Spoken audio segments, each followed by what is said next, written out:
Hello everybody. It's really nice to be here back in the group with you.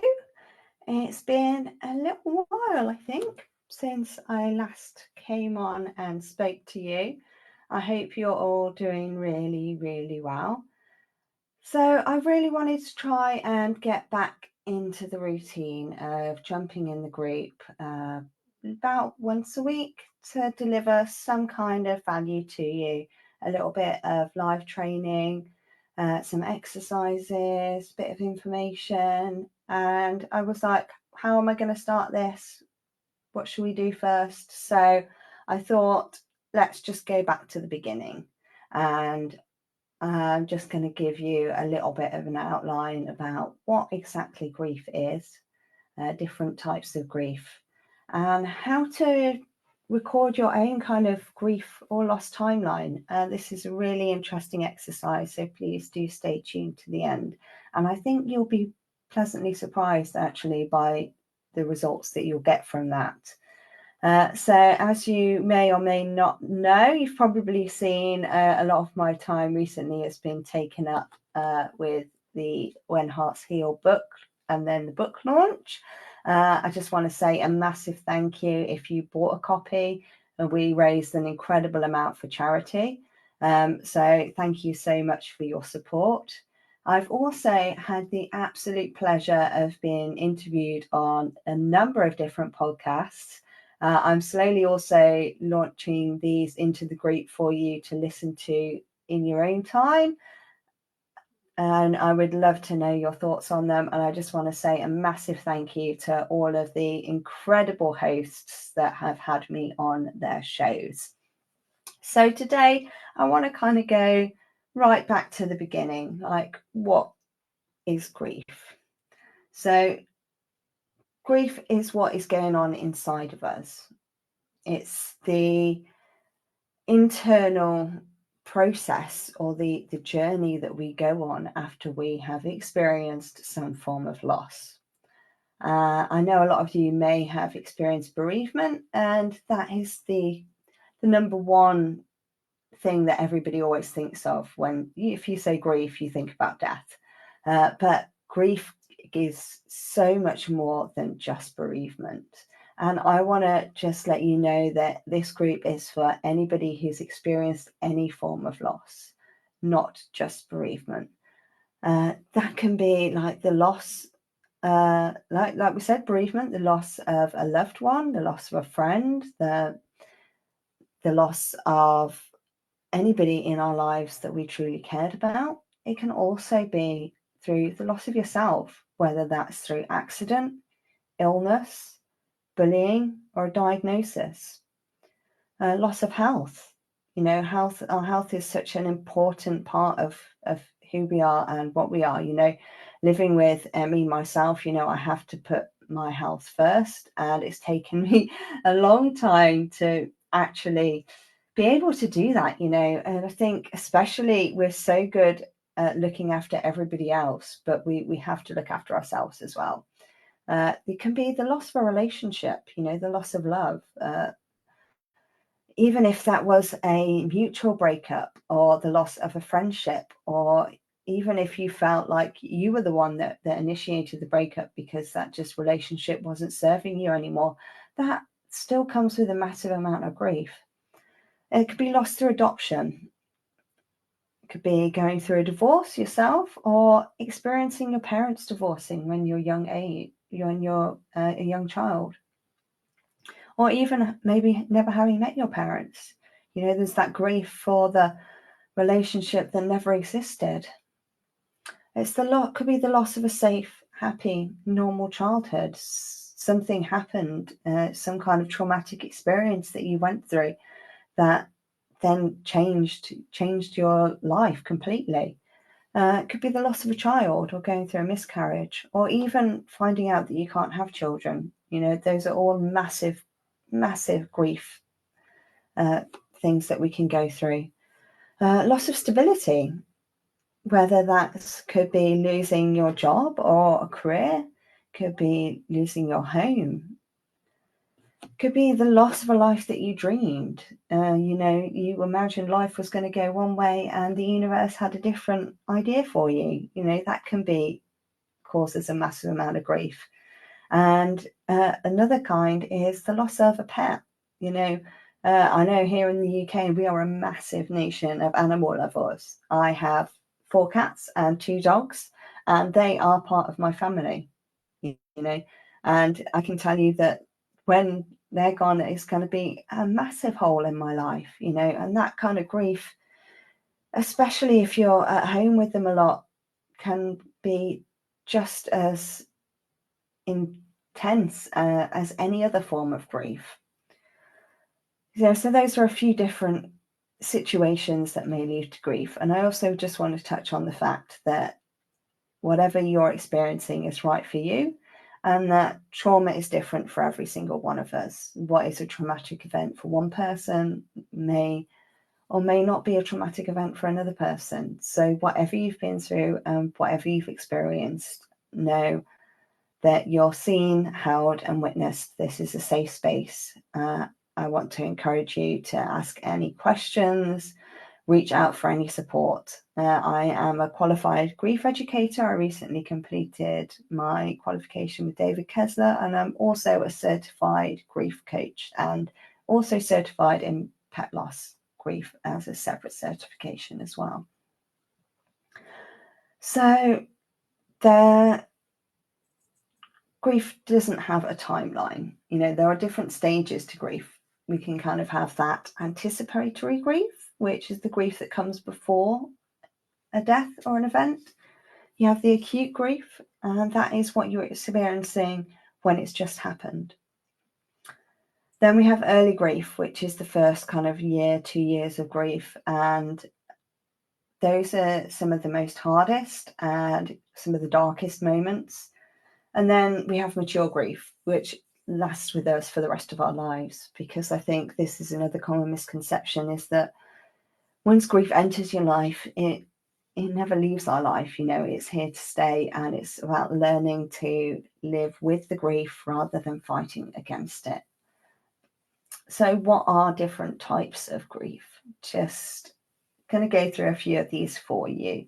So we have delayed grief, and that can be grief that we don't experience at that moment in time when the event occurred because we don't feel safe, whether we're in an unsafe place, actually an unsafe environment, or if we don't feel safe within ourselves physically.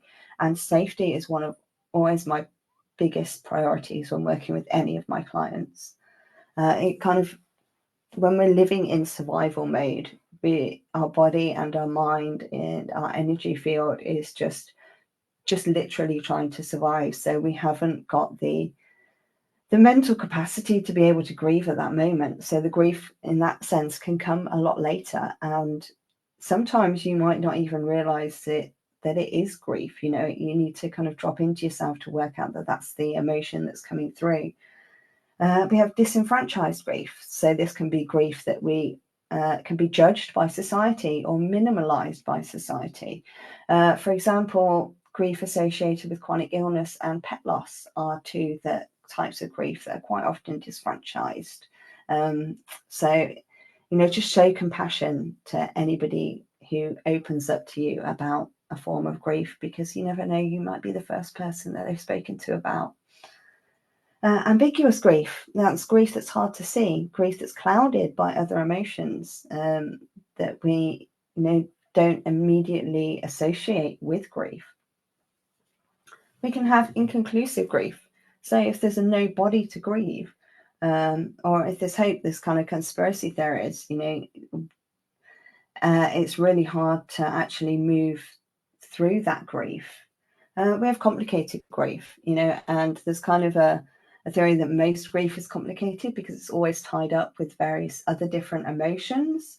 But when painful emotions of loss that don't improve with time, that can be complicated grief. Also that they're so severe that you really do struggle to kind of get back to any form of normal life. We have collective and public grief. That's a big one that I think a lot of the as in the UK, especially in the Midlands, and especially if you're a metal fan at the moment, have been experiencing with the death of Ozzy Osbourne. I think a lot of people were not anticipating to experience that deep, profound level of grief they did when he suddenly died after the Back to the Beginning tour. But with him opening up his life to us, not just through his music, but also through his TV show, there was a lot of us that he was a massive part in our lives, and even though you didn't personally know that person, that grief can still be a massive thing for us to get over. There's also kind of, in that sense, you've got the kind of collective grief from the turbulent wars that are going on at the moment, or from the climate emergency. I know that has a massive amount of collective grief for a lot of people. You have traumatic grief, and that's when trauma and bereavement, or trauma and loss, are kind of intertwined together, and that can cause us a lot of kind of complications to our grief.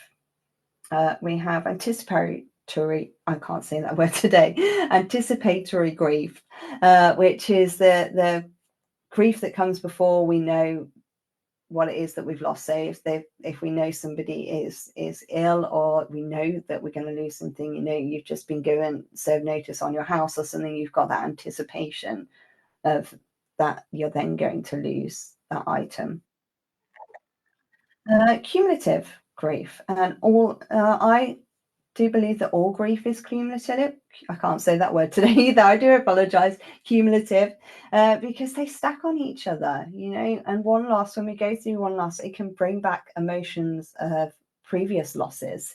From talking from my own experience here, I know when I went through my car accident and developed ME, I really was not anticipating all of those feelings to come back from the other people in my life that I've lost. I really did feel almost like I was that little 13-year-old girl who lost her father all over again. And then secondary losses. And I think this is such an important topic, because whenever we lose something, we don't just lose that thing, whether that be part of ourselves or that person. We also lose the life that we had with them, and all of those things that we used to do, all of those labels that we gave ourselves that we associated with them, we also lose them as well. And that's why I think, in a sense, all grief is cumulative, because no grief comes just on its own. I think all grief has some kind of other grief attached with it. I'm not going to overload you with too much information today, and clearly my words are eluding me, so I'm just going to get straight to the exercise. So this is a really, really useful exercise to do, and a good kind of starting point for you trying to help understand what grief you're experiencing, what grief you have experienced in your life. And this is called a loss history. And what I invite you to do is to write a list of everything that you've ever lost in your entire life. This is going to be hard. It's going to be raw, and you want to give yourself some time to carry this out. This isn't something you're going to whip out in 5 minutes, but it's something that I really, really would love for you all to do. And you start from the beginning, so right back from when you were your youngest age, and then travel through your timeline, and then write down the year, or the approximate date that it happened, and what that loss was.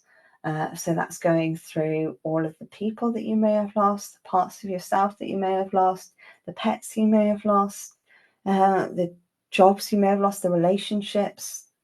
And I think actually you will be really, really surprised as to what comes up for you. I'm going to leave you the week to do this, and then I am going to post my own personal loss history into the group to give you a little bit of inspiration on things that you may have experienced, and also just to know that you're not alone, and that we can all experience various different losses throughout our lifetime, and we shouldn't minimize any of them, and they can all lead us to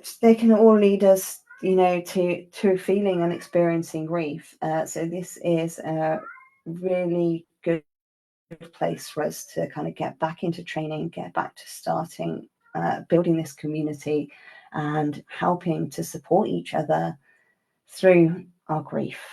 So I really thank you for being with me here today, for watching this video. Any questions at all about anything, drop them in the comments.